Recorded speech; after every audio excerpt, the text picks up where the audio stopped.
Hola. Sí. Death of a TikTok influencer who was shot during a live stream on Tuesday. Authorities say a man entered the salon and opened fire, killing her instantly. And he pulled out a gun and fired, hitting Marquez in her chest and her head. Somewhere in the comments of every live stream is a person who is not a fan. 3 people turned their cameras on in 3 different countries on 3 different days and died because of it. Not despite being visible, because of it. The thing their audiences loved most that they showed up, that they were always exactly where they said they would be, was the information someone else was waiting for. Valyriia Marquez was mid-sentence, holding a small plush toy, chatting with viewers the way she did every afternoon. When the gunman walked through the door and asked one question, "Are you Valyriia?" she was gone before her body hit the floor. The stream kept running, and the person already in the room with her walked calmly to the camera and switched it off. Not screaming, not calling for help. She reached out, completed the gesture, and the screen went dark. The camera was not a witness to what happened. It was how it happened. The person already inside the room had known he was coming. Drop your city, what time it is, where you are, and what the weather looks like right now. I want to know where you're watching from. Glad you found this little corner of the internet. I'm Rust, and if you're sticking around, hit subscribe. It genuinely helps. Grab a bowl of mint chip straight from the carton and get cozy. We're about to talk about something that kept me up at night. ANUBIS. She said it herself, on camera, with thousands of people watching. Hey, maybe they're gonna kill me. She laughed right after. No, it is not true. Then she said she would be back in an hour. The chat filled up with hearts. Her audience laughed with her. Nobody was worried, because she was not worried. Or at least she was doing a perfect job of looking that way. That was May 13th, 2025. In about 2 hours, the camera would still be running. Valyriia Marquez was 23 years old. She was born in 2001 in Jalisco, on the outer edge of Guadalajara, in the kind of neighborhood that does not make it into travel guides. The part where people get up early, work long hours, and expect little in return for it. Her mother held the household together through years that required it. Her father was largely absent. And Valyriia, from a young age, developed something that looked like confidence from the outside, but was something considerably harder underneath.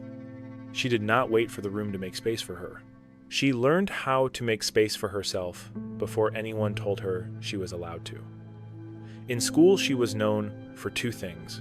She was genuinely sharp, and she had an eye for presentation that her classmates could not replicate no matter how closely they studied it. She turned school uniforms into something other students attempted to copy the following morning. She understood instinctively what made one version of something more compelling than another, whether that was an outfit, an argument, or a way of walking into a room. She could not have explained it theoretically, she just knew. She started filming makeup tutorials in her late teens. Nothing elaborate. A cracked iPhone propped against whatever was available. Fairy lights draped over a bathroom mirror for lighting. No equipment, no industry connections, no strategy beyond turning the camera on and talking, but something about it worked in a way that is genuinely difficult to manufacture. She did not perform for the camera. She talked at it the way you talk to one specific person you trust, and the people watching registered that immediately. They felt like she was talking to them, not to a feed, not to a following, to them. Her audience grew the right way, not from a clip that went viral on a Tuesday and was forgotten by Thursday, because people came back every day. They came back. They knew her voice before she introduced a topic. They knew her opinion on something before she finished stating it. They showed up, not for a moment, but for her. By the time she was 21, tens of thousands of people were tuning in regularly. She had the kind of local recognition in Guadalajara that only a specific type of grassroots fame produces. Not celebrity exactly, but the feeling of knowing someone without having ever met them. And she was smart about what any of that was actually worth. This is the part about Valyriia that tends to get flattened when people reduce her to a headline. She understood, earlier than most people in her position, that the platform is not the business. The platform is the advertisement. And so she started working backward from where she wanted to end up. In 2023, she took the money she had earned through brand partnerships and sponsorships, and she put it into something physical, something with a real address. She founded Blossom the Beauty Lounge in Zapopan, about 10 miles west of Guadalajara. Her salon, her staff. Her name above the front door, 22 years old, no outside investment, no family money, no safety net. Blossom was not simply a salon. For Valyriia, it was the proof. The proof that what she had built on a screen was real, that it translated into something tangible. She ran it the same way she ran her platforms, with meticulous attention to how everything looked and felt, to the experience people had when they walked in. She took it seriously in the way that only people who built something entirely from nothing tend to take things. By 2025, her Instagram had passed 500,000 followers. Her TikTok had cleared 110,000. On her Instagram, you could find her in her business scrubs on appointment days, and on other days posing on luxury yachts, stepping off private jets, at events in venues the neighborhood she grew up in was not supposed to produce. The distance between where she started and where those photographs placed her was considerable. She had covered every single inch of it herself. Here is the part that did not make it into those photographs. In the early months of 2025, the people who knew Valyriia in person started noticing something shift. She was canceling appointments without explanation, in a pattern unusual for someone who had always been inflexible about her schedule. She was checking over her shoulder in conversations, at first subtly and then not subtly at all. She lost the thread of exchanges in ways that were out of character for someone who had always been sharp and present. She seemed to be managing something she could not fully put down, no matter what else was happening around her. And then there were the stories. Not the curated posts, the Instagram stories. The ones that expired after 24 hours, the ones she posted late at night or early before the salon opened. Valyriia was careful in those stories. She never named anyone directly. She never specified a situation explicitly. But she was not being vague. She wrote about betrayal in concrete terms, about people close to you, people you had chosen and let all the way in, people who had then become the source of something dangerous. She wrote about feeling watched in the particular way that means you already know exactly who is watching. She referenced a relationship that had shifted, that had moved from something she believed was good into something that frightened her. One story said something close to this. There are people who stand in front of you smiling while they work against you from behind. Another implied that she was being asked to cooperate with something, though she never wrote what that cooperation required or who was making the demand.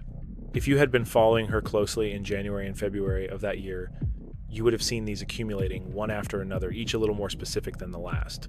She was communicating something she could not say directly to an audience she hoped was paying close enough attention.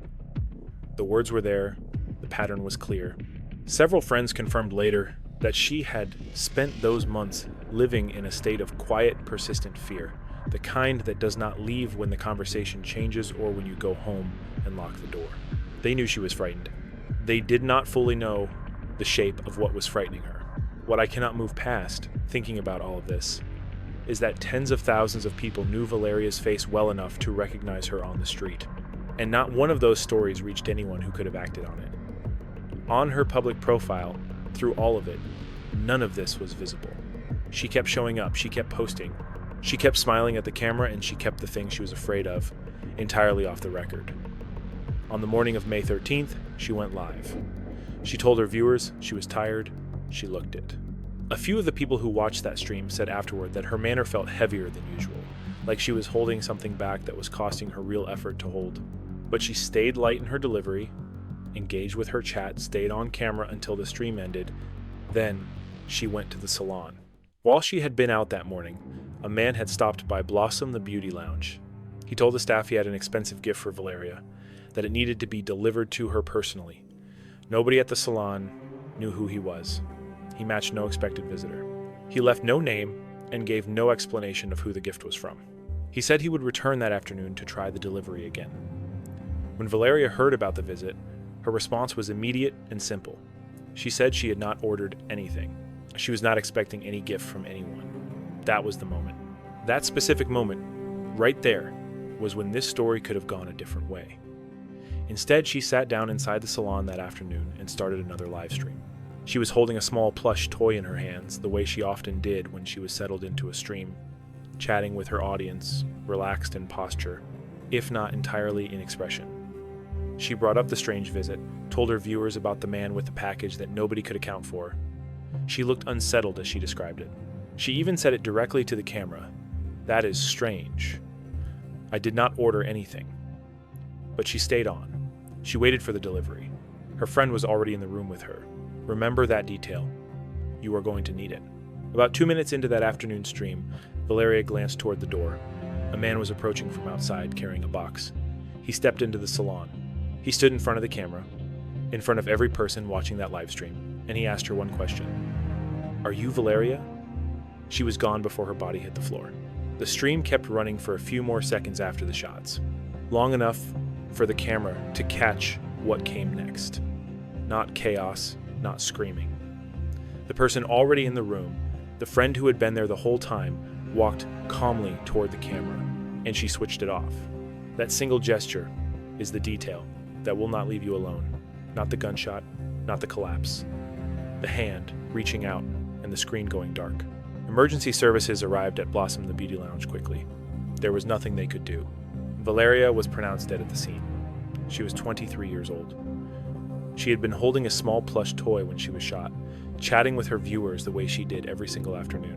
One moment she was laughing with her audience. The next, she was gone. The gunman had already vanished. A motorbike had been waiting outside, a driver ready to pull him away the second the job was done. As of today, no arrests have been made. Now here is where this story becomes something else. What happened in that salon did not begin on May 13th. It began somewhere much darker, and the people closest to Valyriia may have known that. The name that surfaced in the hours after her death was Ricardo Velasco. He goes by Double R. People who track organized crime in Jalisco describe him as a high-ranking figure in the Jalisco New Generation Cartel, one of the most powerful and ruthless criminal organizations operating in Mexico today. The rumor, which has not been officially confirmed, is that Valyriia and Ricardo had been romantically involved. Think about what that means for a 23-year-old woman running a beauty salon in Zapopan. Think about what it means to be connected to someone like that, even if you were trying to walk away from it. The theory circulating online goes like this. Ricardo grew jealous. Valyriia had over 500,000 followers on Instagram. Her viewers sent her expensive gifts on live stream. Something about that, according to the speculation, made him feel disrespected or replaced. In the world he operates in, disrespect is not something you absorb quietly. It is something you respond to with finality. So allegedly, he arranged for a hired gunman to walk into her salon during a live broadcast and end her life in front of her audience. That may sound extreme until you understand the environment it happened in. In Mexico, 96% of all murders go unpunished. 96%. Corruption, institutional collapse, and witness intimidation combine into a system where the chance of facing any real consequence for taking a human life is roughly 1 in 25. When you have resources and connections and that kind of statistical protection, the barrier to ordering a murder becomes very, very low. Femicide in Mexico is not an isolated crisis. A woman is killed every 2.5 hours in this country. The system that allows it to persist is not just the cartels. It is the culture of hypermasculinity that treats violence against women as a private matter rather than a crime. It is police forces that look the other way when the victim was a woman and the suspect is someone with power. Authorities are now formally investigating this as a possible femicide. And the fact that the gunman had to ask for her name when he walked in speaks for itself. He asked, "Are you Valyriia?" He did not know her personally. Whoever sent him did. If you think you already know who that was, drop it in the comments right now, because what comes next is about to make this significantly more disturbing. There are messages circulating online, screenshots of private conversations. These messages suggest that the friend who was in the room, the woman who switched off the camera seconds after the shooting, may not have been an innocent bystander. According to these messages, she was afraid of being caught. She knew something was coming. Read that again slowly. The messages have not been verified. No charges have been filed against her. But the footage itself is difficult to interpret any other way. In the seconds after a gunman fires 3 shots at close range and a young woman collapses in front of her, this friend does not scream. She does not reach for her phone to call for help. She does not run toward the door. She walks toward the camera and turns it off, deliberately, calmly, as though the only task that needed to be completed in that moment was making sure no one saw anything else.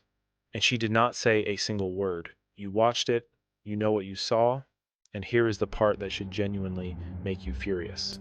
The video of Valyria's death is not buried somewhere difficult to find. It is on Telegram. It is on X. It takes seconds to locate if you know what to search. Her final moments are still out there, shared and reshared and viewed millions of times, and the platforms that could restrict that content have not removed it. The algorithm that helped Valyriia build her audience is the same one that spread the video of her death. That is not a failure of moderation. That is a choice. Valyriia is not the only creator this has happened to. On March 11th, 2025, a 22-year-old Japanese live streamer named Arie Sato was walking the full loop of the Yamanote line in Tokyo. She had announced the route on camera. She was broadcasting her location in real time, narrating the walk to her viewers the way she always did. Kenichi Takano was 42 years old. He had been watching her for a long time. Their history started with money. Takano claimed that over the course of several months, he had lent Arie more than 2 million yen, the equivalent of roughly $13,500. When he asked for the money back, she did not respond. A court issued a formal repayment order. She ignored that too. And then she brought the whole situation up on her live stream. Not to acknowledge what she owed, not to explain herself, to mock him publicly, by name, in front of her entire audience. She turned his grievance into entertainment, for people who had no idea what she had actually done to him. For a man who already believed he was owed something, watching that play out in front of thousands of strangers was apparently the final calculation he needed to make. On the morning of March 11th, he followed her broadcast. She had made it easy. She had mentioned the Yamanote line route multiple times during the stream, giving anyone watching both her location and her direction in real time. He found her in the Takadanobaba district shortly before 10 in the morning. He did not attempt to flee after the attack. He was arrested at the scene. Arie sustained multiple stab wounds and was transported to hospital, where she was pronounced dead shortly after arrival. The fatal injury was to her neck. After his arrest, Takano told investigators that locating her required almost no effort. She had given him everything he needed herself. The route, the timing, her precise location, all of it broadcast live to anyone who cared to watch. A court order had formally confirmed she owed him something. She responded by making him a punchline. Weeks later, he found her walking alone on a public street, and the audience that had laughed with her watched what he did about it. The people watching her stream to see the sights of Tokyo saw something else entirely. Now, there is someone who made his entire career out of treating danger like a game. Someone who traveled from country to country, deliberately provoking people, filming the reaction, and profiting from the attention. Someone who believed that as long as the camera was rolling, nothing could actually touch him. And when consequences finally found him, the story got complicated very fast. His name is Ramzi Ismail. You probably know him as Johnny Somali. He'd already burned every bridge in Japan. In 2023, Ramzi Ismail, the man who performed online under the name Johnny Somali, was arrested in Osaka, deported from the country, and handed a permanent ban from returning. He had spent months weaponizing his camera in public spaces, treating other people's discomfort as content, and daring local authorities to respond. They did. And rather than reflect on any of that, he bought a ticket to South Korea. By late 2024, his behavior there had drawn the same response, only louder. The moment that crystallized it for many people was when he arrived at the Statue of Peace and began mocking it on camera. If you are not familiar with what that monument represents, it honors Korean women who were forced into sexual slavery during wartime. It is not a political statement, it is a record of suffering. Ramzi Ismail stood in front of it and made it a bit. The backlash was immediate and enormous. And then came Dalgun Yu. A Korean YouTuber and former Navy SEAL, Yu tracked Ramzi down and confronted him in person. A physical altercation followed. Most of the internet appeared to feel Ramzi had earned what he received. But whether you agree with that or not, the thing worth pausing on is this. Another person was tracked down because he had been broadcasting his location in real time, and the platforms that had monetized every minute of it did nothing before it escalated to that point. Dalgun Yu was fined $7,000 for the assault. The internet collectively disagreed with that outcome. Donations came in from hundreds of people. YouTuber Donut Operator alone sent $4,000. Ramzi, meanwhile, was not going anywhere. He remained in South Korea facing multiple charges for his own conduct. When asked about the altercation, Dalgunyu said he did what any Korean citizen would do. Based on the support that followed, a large number of people agreed. What stays with me about this case is not the punch, it is the pattern. Platforms watched the full arc of his behavior, profited from it at every stage, and took no meaningful action until someone else intervened physically. That is not a story about Ramzi Ismail. That is a story about what the system is designed to protect. And the case I am about to tell you is the version of all of this where the camera was not just a megaphone. It was a map. And the person following that map had been doing so for months without anyone realizing it. Before I get there, I want to ask you something. Based on everything you have heard in this video, do you think any of these cases could have been prevented? Comment below with one word if that is all you have. I read every single one. Gan Seo-Jong was not chasing anything. That is the first thing you need to understand about him. He was not refining a personal brand or studying analytics or testing what performed best in the algorithm. He was a stocky Chinese man in his 30s with a wide grin, a serious appetite, and a genuine fascination with the parts of the world that most content creators flew over on the way to somewhere more photogenic. He traveled through countries across Africa, sat with locals he could barely speak to, ate food that made him sweat, and laughed with a naturalness that does not come from performance. His followers on Douyin and Kuaishou called him Little Fatty. By late 2022, nearly 5 million of them were watching his streams on a regular basis. What kept them coming back was not the destinations, it was him. Specifically, it was the absence of artifice. When something surprised him, he was actually surprised. When something tasted extraordinary, he genuinely meant it. People who knew him off camera described the same person you saw on screen. Generous, endlessly curious, always ready for one more bowl of something unfamiliar. The kind of person who makes the world seem larger and less threatening simply by moving through it the way he did. Someone who had once stood beside him, had watched all of that, and felt something very different. His name was Feng Shengyong. Gan had met him during his time working across Africa, a fellow Chinese national operating in the same live streaming world. In the beginning, the relationship functioned well. Gan offered advice, opened doors, and used his own platform to help Feng grow an audience.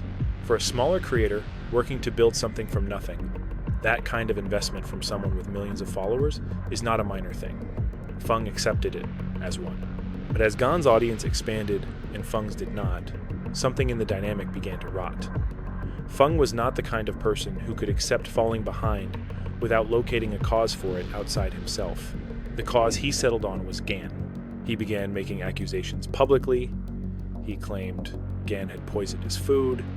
He claimed Gan had stolen money from him through a mobile payment application. He claimed Gan had paid people to damage his property. None of it was ever substantiated. What it was a portrait of a man assembling a story around his own resentment, building a version of events in which his bitterness was earned, and Gan was the source of everything wrong with his circumstances. Gan, for his part, did not appear particularly concerned. He kept traveling.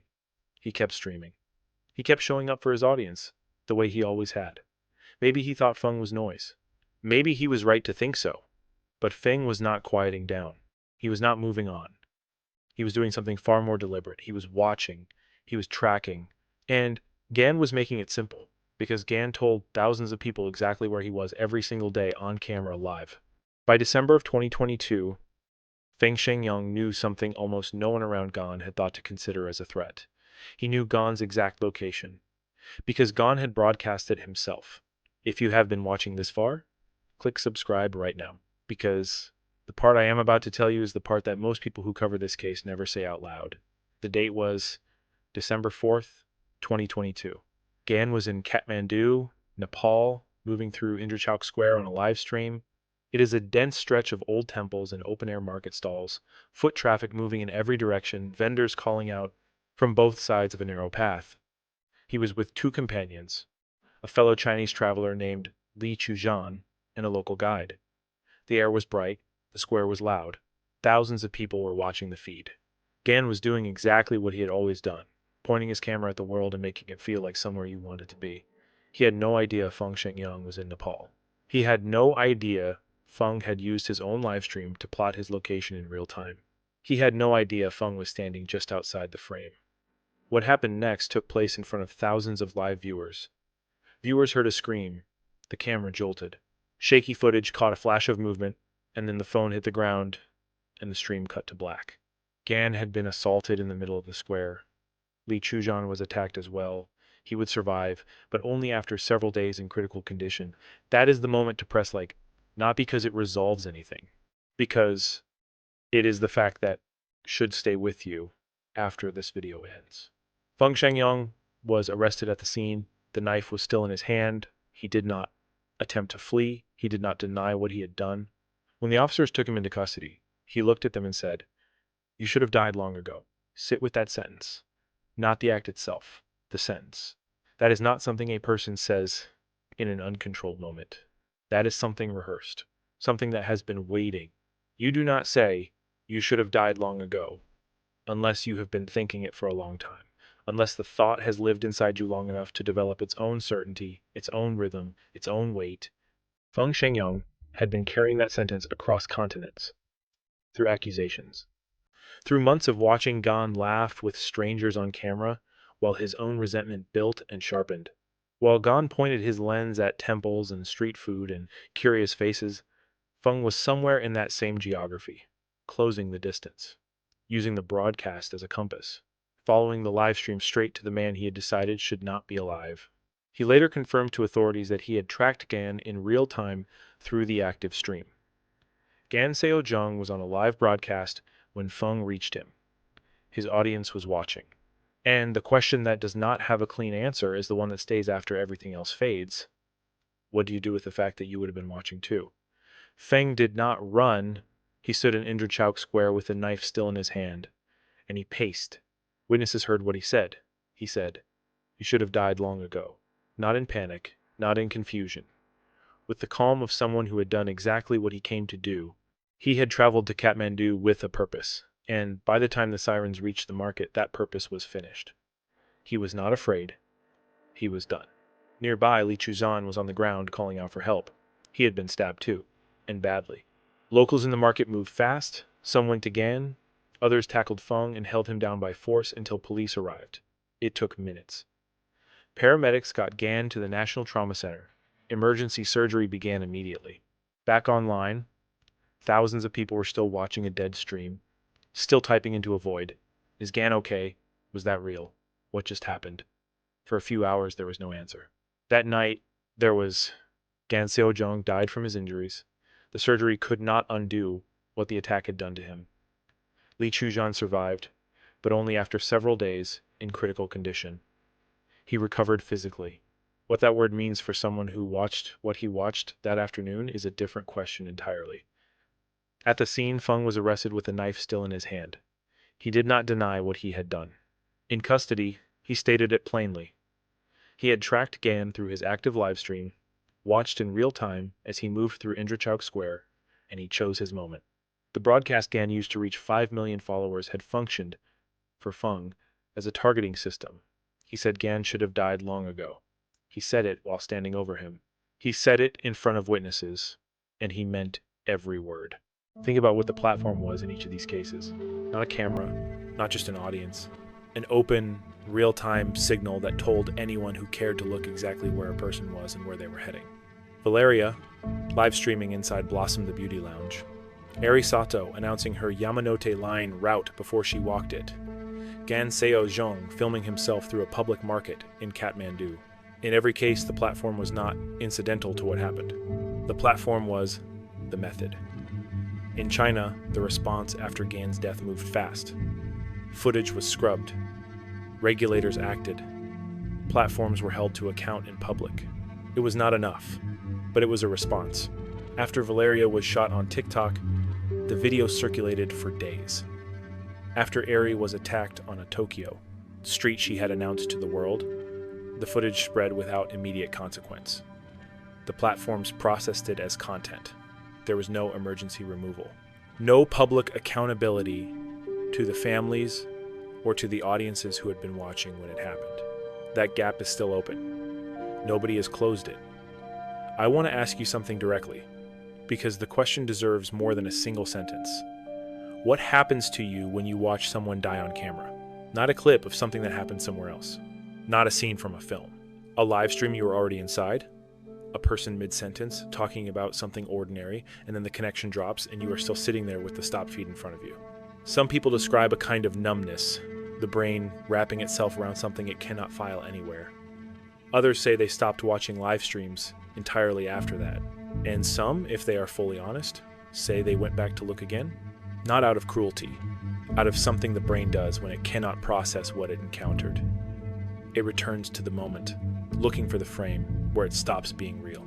It never finds that frame, because there is no such frame. You were watching a person, then you were not, and the platform that carried it moved on to other streams and other windows without pausing. I have spent weeks working with these cases, and the detail I keep returning to is not the violence. It is the ordinary moments just before it. The plush toy in Valyria's hands. The street Arie had walked before. The market Gan filmed because it was colorful and full of life. Valyriia Marquez was 23 years old. She built Blossom the Beauty Lounge in Zapopan with her own money and her own labor in a city that does not make that easy. She was on camera that Tuesday afternoon because that was what she did on Tuesdays.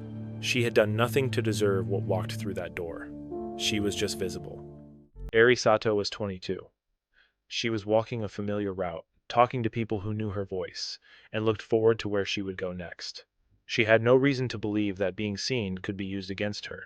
Gan Seo-Jong spent years crossing the world with a phone and a following, bringing his audience somewhere new each time, showing them places most of them would never go.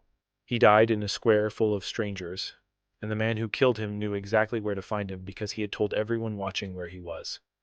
None of them believed they were in danger. In that, they were exactly like every other person who goes online and shares where they are, what they are doing, who they are with, without a second thought. The distance between a screen and a real person is not what it looks like from the inside. It did not hold for Valyriia. It did not hold for Arie. It did not hold for Gan.